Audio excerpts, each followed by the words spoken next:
લઈને આજે 5મા લેક્ચર પર આવ્યા છીએ અને એ છે ગતિશાસ્ત્રનો એક આગળનો ટોપિક કે જેનું નામ છે અંતર અને સ્થાનાંતરનો તફાવત સમજવું અને એને અનુરૂપ દાખલાઓ ગણવા.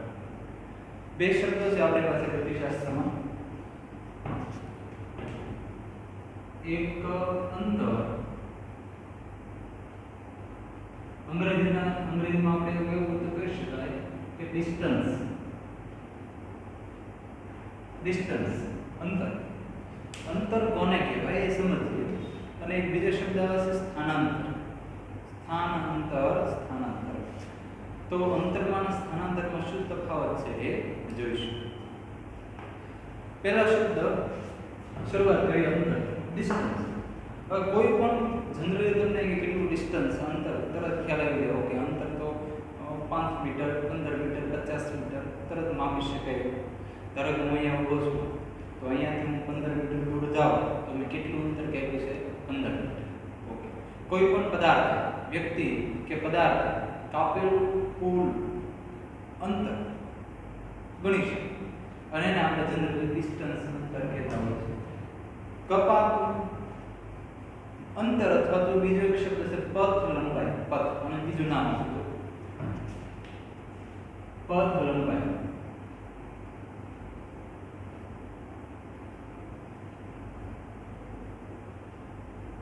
પથ આપણે મૂવ થાય છે પથ લંબાઈ અને એના અંતરમાં કહીએ છીએ.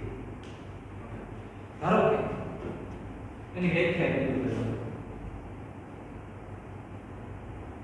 પદાર્થ ખરેખર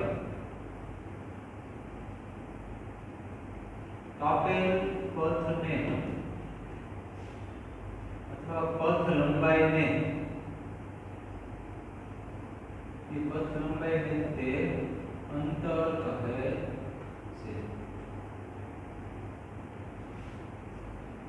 The actual distance covered by an object is called distance. ધારો કે પદાર્થની બિંદુ A પાસે હવે એ અંતર તો ત્યારે જ કાપશે એમ કહેવાય જ્યારે ગતિમાં આવશે, સમય સાથે પોતાનું સ્થાન બદલશે. અહીંયાથી ધારો કે B પાસે આવે ગતિ કરવી,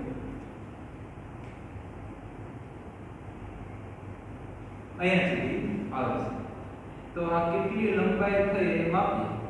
આ ધારો કે લંબાઈ થઈ 10 મીટર તો એમ કહેવાય પદાર્થે કાપેલું અંતર 10 મીટર છે.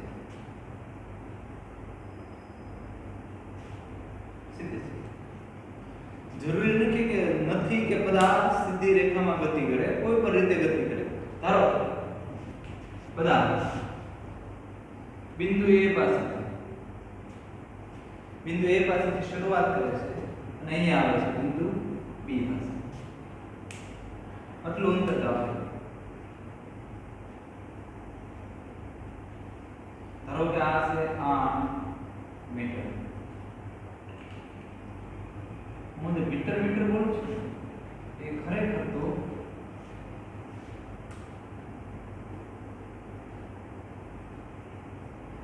અંતરનો SI એકમ મીટર. આ SI એકમ જે લખ્યું છે SI એ આપણે એક લેક્ચર રાખશું એકમ બે આપી એમને એક સિસ્ટમ ઇન્ટરનેશનલ આંતરરાષ્ટ્રીય બધા દેશોએ આંતરરાષ્ટ્રીય લેવલે એક લંબાઈ માપવાનો એકમ નક્કી કરેલો છે. એ મીટર છે.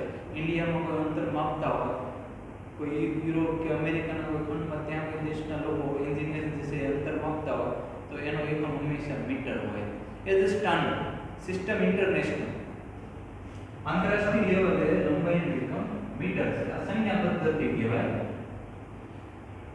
પહેલા એક અલગ હતી, બદલાતી અંતે આપણે અહીંયા આવ્યા બધા દેશો શું કહે છે સ્ટાન્ડર્ડ.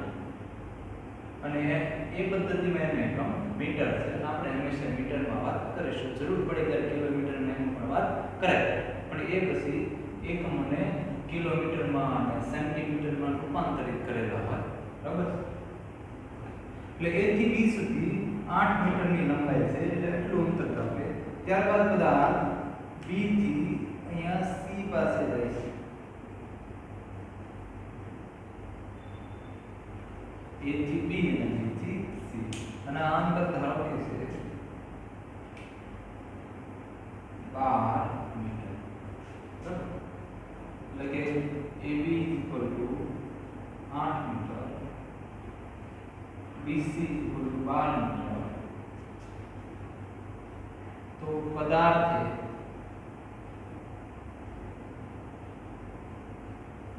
કાપેલું કુલ અંતર, સીધો સરવાળો કરવાનો છે. કુલ અંતરને લીધે a થી c સુધીનું AC = AB + BC, સરવાળો કરીએ 8 + એકમ 12 રાખો તો યાર 8 + 12 છે તો મીટર તે. બીજું સરખા એકમ હોય ને એનો સરવાળો થાય, એકમ છે એટલે મૂકી શકાય. 12 ને 8 20 મીટર.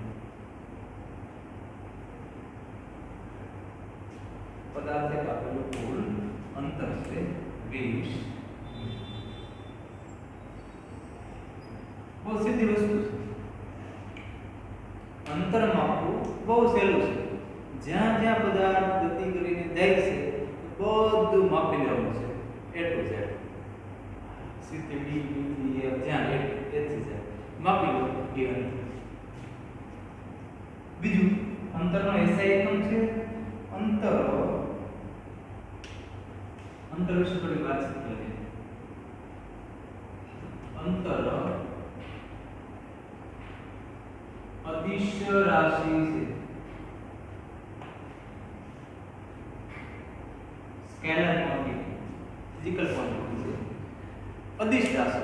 આના પહેલા આપણે થોડીક વાતચીત કરી લીધી, આઈ થિંક આના પહેલાના લેક્ચરમાં. આપણી પાસે રાશિઓના બે પ્રકાર પડે, એક સદિશ અને એક અદિશ.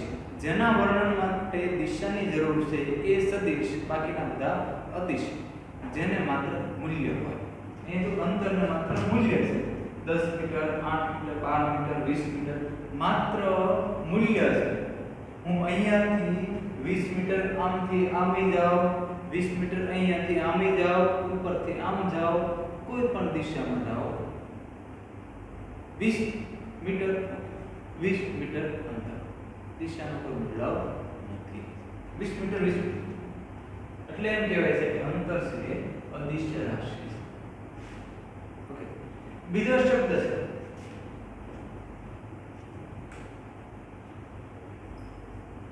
સ્થાનાંતર. અંગ્રેજીમાં આને ડિસ્પ્લેસમેન્ટ કહેવાય છે.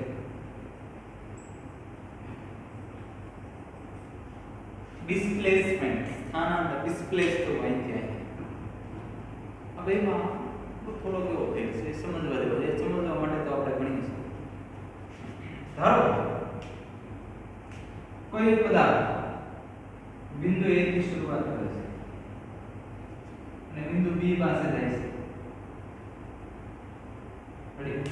અને આ બંને વચ્ચે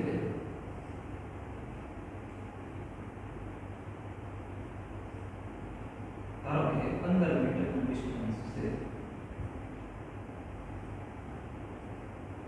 15. ઓકે,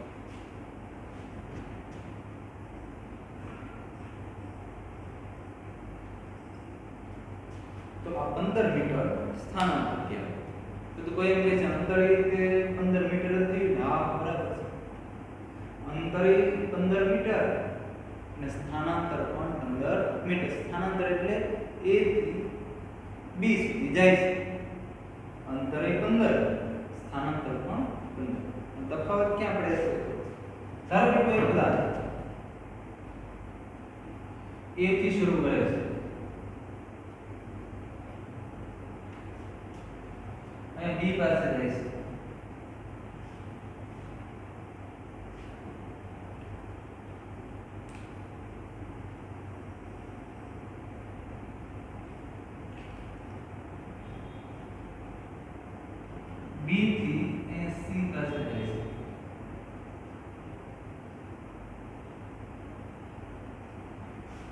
બી થી સી પાસે જાય છે.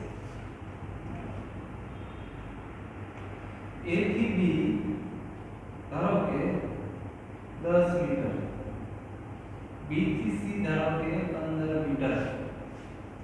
ઓકે, આમ તો કોઈ એમ કે અંતર કેટલું થાય? અંતર હા, કોઈ એમ કે અંતર કેટલું હશે? તો અંતર 10 + 15 = 35 મીટર. ઓકે, 15 + 10 35 મીટર અંતર કાપ્યું. તો કોઈ એમ કે સર સ્થાનાંતર કેટલું કર્યું છે? સ્થાનાંતર 15. તો સમજો ખાસ, પદાર્થના સ્થાનમાં થતા ફેરફારને એ ગુજરાતીમાં વ્યાખ્યા આપો.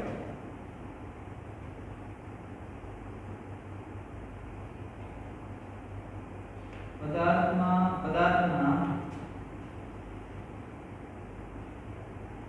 સ્થાનમાં થતા ફેરફારને સ્થાનાંતર કહે.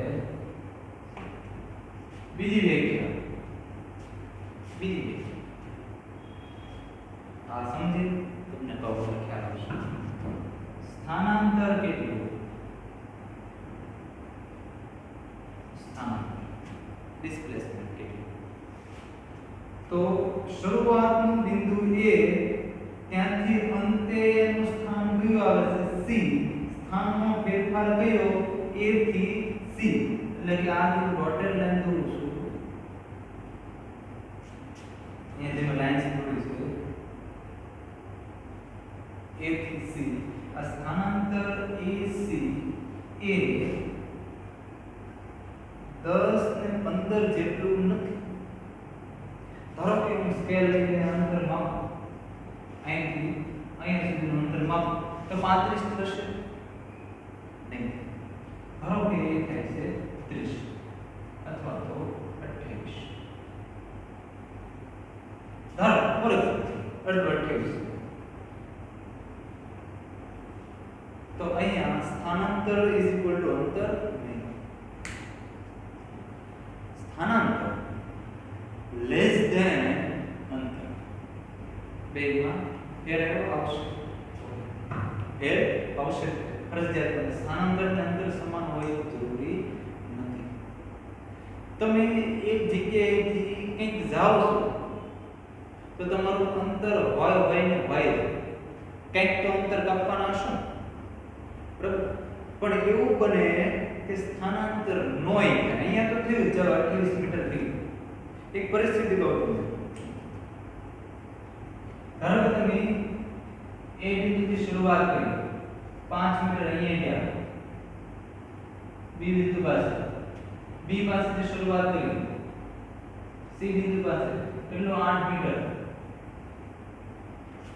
ત્યાંથી તમે આગળ ગયા D પાસે કેટલું અંતર કાપ્યું? ધારો કે 3 મીટર.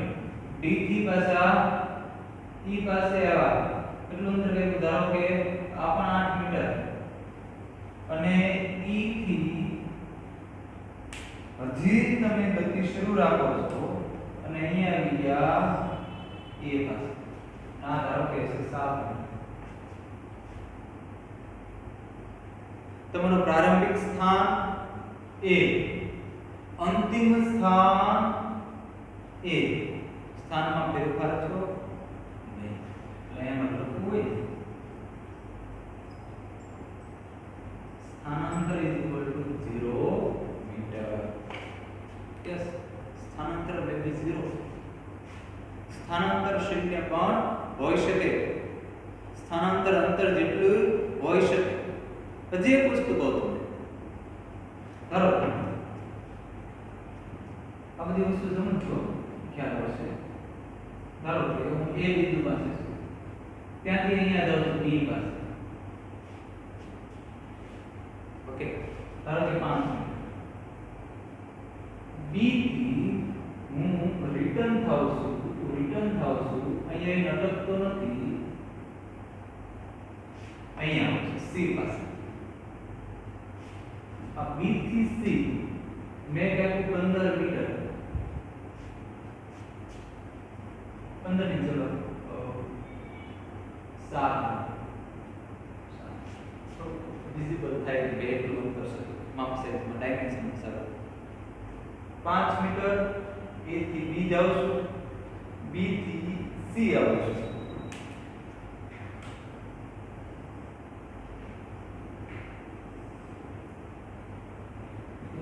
તો કોઈ બનાવ્યું છે સ્થાનાંતર શૂન્ય છે નહીં પ્રારંભિક સ્થાન A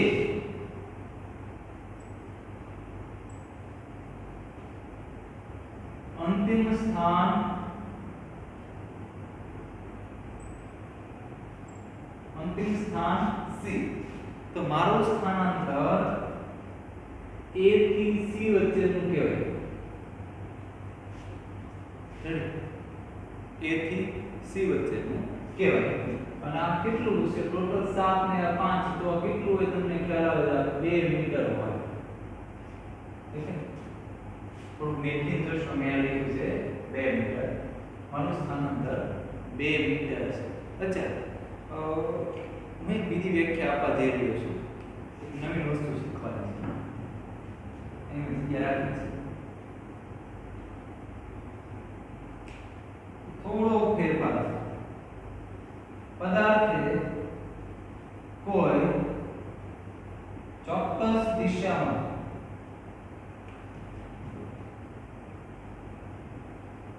કાપેલા અંતરને સ્થાનાંતર કહે જો મગજમાં આવશે અંતરને સ્થાનાંતર કહે છે પણ ક્યારે હું એની સાથે દિશા સાંકળેલું ને તો ખાલી મૂલ્ય નહીં ચોક્કસ દિશા અને ઓલું હું અહીંયાથી આમ જાઉં છું કે અહીંયાથી આમ જાઉં છું તો મેં દિશાનો ઉલ્લેખ આવ્યો તો સ્થાનાંતર જરૂરી છે એનો મતલબ કે સ્થાનાંતર કેવી રાશિ છે સદિશ હું અંતર સાથે દિશા સાંકળી દઉં અંતરનું મૂલ્ય હતું હવે દિશા કહી દઉં તો અંતર પ્લસ દિશા સ્થાનાંતર કોઈ ચોક્કસ દિશામાં કપાતું અંતર સ્થાનાંતર આ બે વ્યાખ્યા વેલિડ છે ચોક્કસ દિશામાં કાપેલું અંતર એને કહેવાય સ્થાનાંતર તો આના પરથી શું કહી શકાય હું તો લખો તો લખાય કે સ્થાનાંતર કેવી રાશિ છે સ્થાનાંતર કેવી રાશિ થાય સદિશ ખેલાવ છે ને દિશા પણ છે અહીં A થી C સુધીની દિશા કહેવાય મારું સ્થાનાંતર કઈ દિશામાં છે A થી C તરફ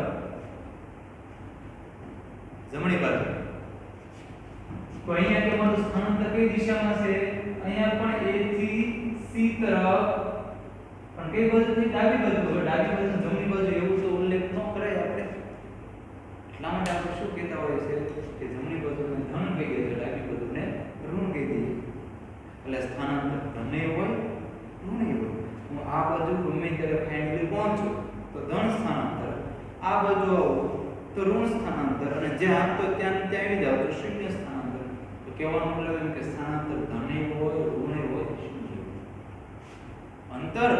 અંતર તો પથ લંબાઈ છે એ તો કોઈ દી ઋણ ન હોય અંતર કોઈ દી ઋણ હોય નહીં અંતર કોઈ દી શૂન્ય હશે નહીં તમે જાઓ છો એટલે શૂન્ય તો નથી જ રહેવાનું કે થોડોક પણ ભલે જાવ 1 સેન્ટીમીટર તો 1 સેન્ટીમીટર અંતર ઋણ નહીં હોય અંતર શૂન્ય પણ નહીં હોય અંતર માત્ર ધન હશે ત્યારે સ્થાનાંતરની પોસિબિલિટી વધી છે ખ્યાલ આવશે કે નહીં તમને અહીંયાથી ધનમાંથી શૂન્યમાંથી ઋણ થઈ ગયું સ્થાનાંતર એટલે બેનો તફાવત સમજો આપણે એક ટેબલ બનાવી લઈએ કે જે અંતરને સ્થાનાંતરને જુદું પાડે એના મતલબ કે તફાવતના મુદ્દાઓ જોઈએ જેથી કરીને આગળ બધાએ કામમાં આવશે ઓકે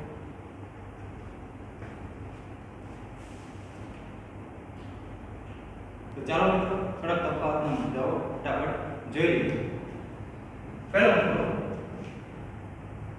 પદાર્થને કાપેલું કુલ પથ લંબાઈ છે અને અહીંયા પદાર્થનું કોઈ ચોક્કસ દિશામાં કાપેલ અંતર છે અથવા તો એને બીજી ભાષામાં કહું તો આ અંતર બે બિંદુઓ વચ્ચેનું ટૂંકામાં ટૂંકું અંતર છે ફોર એક્ઝામ્પલ A થી B પાસે જાઓ અને B થી C પાસે જાઓ તો A અને C વચ્ચેનું ટૂંકામાં ટૂંકું અંતર કયું? ટૂંકામાં ટૂંકું અંતર સિદ્ધાંત A થી C.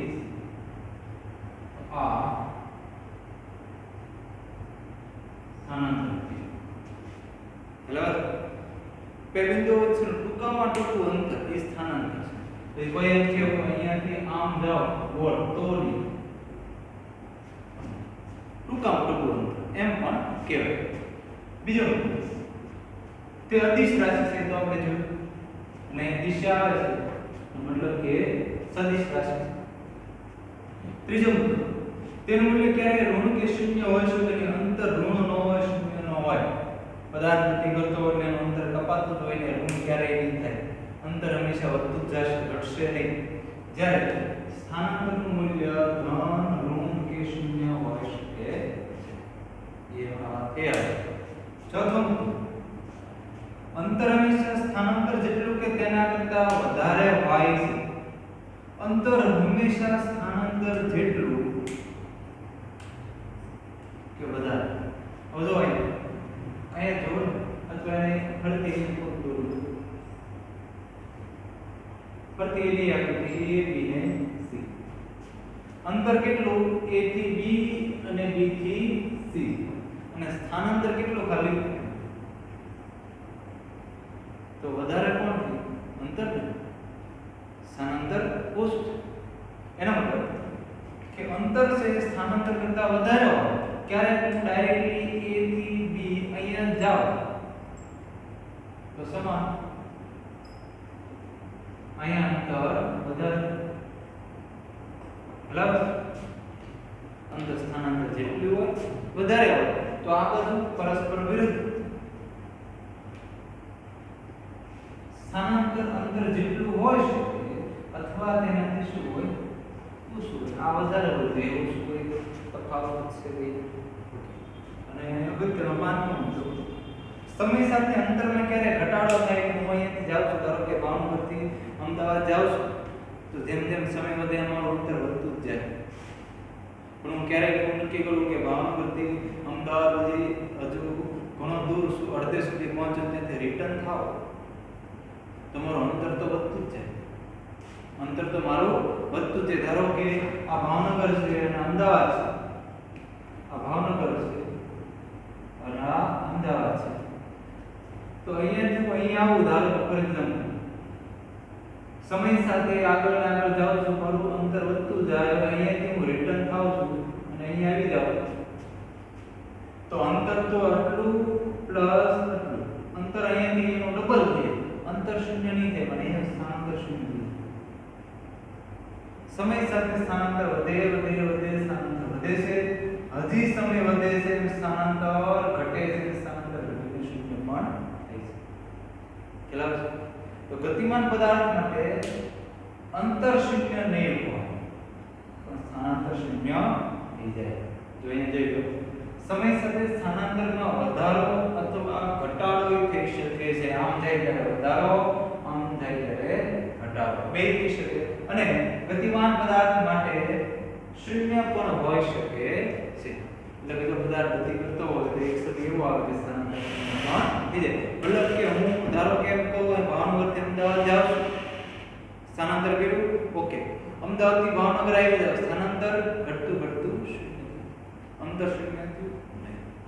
ધારો કે અહીંયા ભાવનગરથી અમદાવાદ છે 200 કિલોમીટર હોય તો અહીંયાથી ભાવનગરથી અમદાવાદ જાવ ને જઈને આવી જાવ 400 કિલોમીટર મેં અંતર કાપ્યું એમ કહેવાય. સ્થાનાંતર શૂન્ય. ક્લિયર? તો આશા રાખું તમને સમજાણું છે. ફરીવાર મળીએ આપણે આગળ ગતિશાસ્ત્રનો અભ્યાસ